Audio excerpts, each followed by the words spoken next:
الو سلام ببخشید منزل خدا، منم همون مزاحمی که اتفاقا آشناست.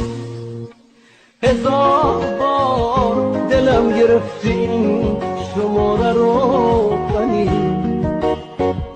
چرا هنوز پشت خط در انتظار یک صدا؟ شما که گفتید واجبه جواب سلام هر کسی، چی شد به ما رسید باز حساب بنده ها جدا؟ اجازه میدی که برات یک کمی درد دل کنم؟